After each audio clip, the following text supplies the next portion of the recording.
Alright YouTube, Big Germ's Garage here. Let me start this video off with an apology. I should have made this video earlier before I actually did the work, but I got kind of ahead of myself. I didn't have my camera or anything, so I wasn't even thinking about it. But I went ahead, it would have been a good video, but I went ahead and did the work on the tank for this Suzuki, and after the fact I'm making the video. So I do apologize to you on that, but I am going to explain exactly what I did and show you it. This tank goes to a bike that's right here. If you've seen any of my other videos, you have seen me talk about this. This is the bike actually says a 92, but the title says 93. It's a Suzuki GS 500. If you remember, if you've seen my other videos, in this bag I've got the key that came with it. This key was broken. I had a new key made, which is here. This key was like $5 to get it made. They were actually able to look at the old key. The key, for the most part, is still kind of hard to turn. It does turn after you mess with it for a little bit. The person at the locksmith told me to bring it by if it didn't work out good. See right there, just clicked over, and they'd try to clean it up a little bit. So I'm gonna get that done. I'm gonna, I might even have to take the ignition out and take it up there so they can make it perfect. But the key was not strong enough to open the gas tank, I guess because it wasn't a perfect fit. And as you can see, I've already worked on it some here, and I'll explain it in a second. But the previous owner told me basically that it was very hard to open this with the key, and I think this is how the key broke in the first place. He said, really had to push down hard on it and turn. I tried it. It didn't do any good with the key. And I found online on eBay a new gas cap, which was a keyless gas cap, and that was $32 free shipping, where the locksmith told me that I could bring it up and it would be about $25. They could figure out, I guess they could make a new key for it and they'd make it perfect and stuff. But even after spending that $20 to $25, and the previous owner telling me it was always hard to open the tank, I didn't want to waste that money and it still be difficult. So I decided to go ahead and drill this lock out. So this video is to talk about drilling out this lock. I was kind of nervous at first because looking at on Google, a lot of people were saying that if you drill it out and sparks get inside, the gas tank's gonna blow up or catch on fire or something like that. So I was kind of nervous. But what I decided to do is I took the key. I'll show you. I took the key out. I stuck the key in the lock, and basically the key went that notch right there by my fingernail. That's as far as it went down in.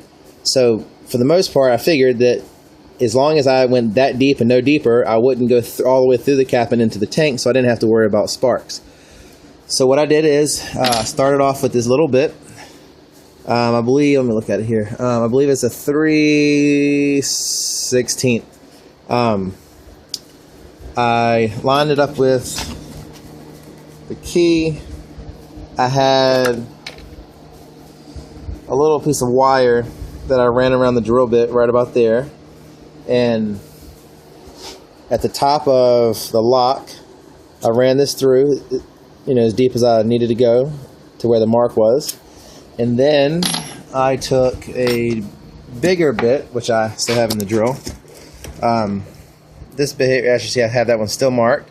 I ran that bigger bit, and this one, I think it's right around a quarter, but I don't see what it says on it. It was just a bigger bit. I ran that one down in there, making that large hole there. And once I got that one out, what didn't take much to drill through it. As you can see, I got all the trash that came out of all the metal. Once I did that, I took this big screwdriver, I ran it down in there, and then I turned it to this position, and then the gas cap popped right open.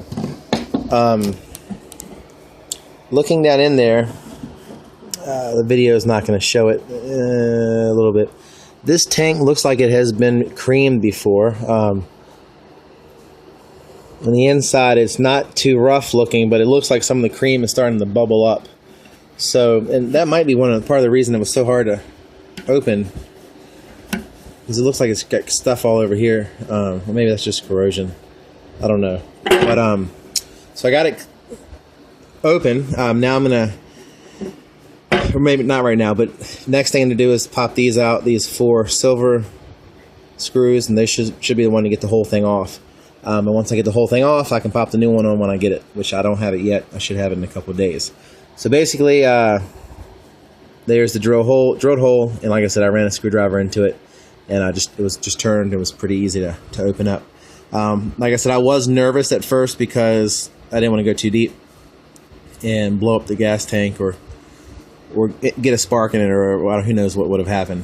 But anyway, it's pretty easy. Like I said, I should have gotten a video of it when I was actually doing it.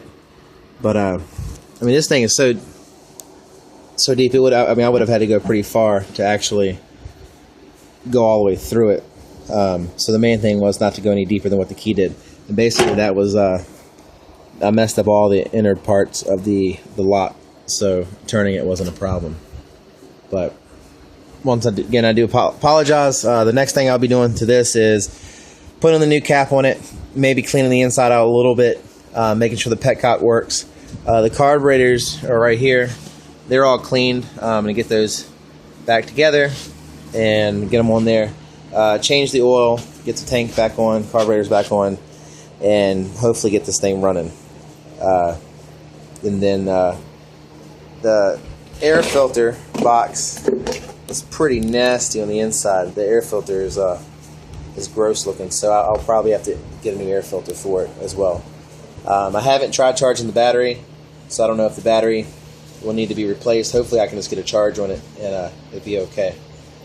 But anyway, sorry for talking and rambling on and on, but it would have been a good video of me actually drilling it out, so sorry that I didn't think of that before I did it. I got a bad habit of not having but a couple minutes to get stuff done.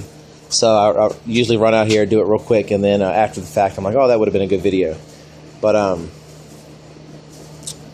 just looking, that Nighthawk actually was sold on eBay last week. Guys coming from Michigan, all the way from Michigan to here in Virginia to pick that thing up on Friday, which should be pretty cool. Actually, I'll be happy to get it out of here so I have a little bit more room.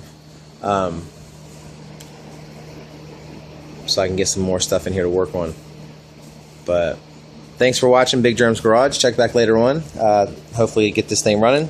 I'm still trying to decide exactly what I'm going to do with it. Right now I'm actually kind of leaning towards getting it running and riding it for a little bit before I do anything else. Either sell it or I don't know.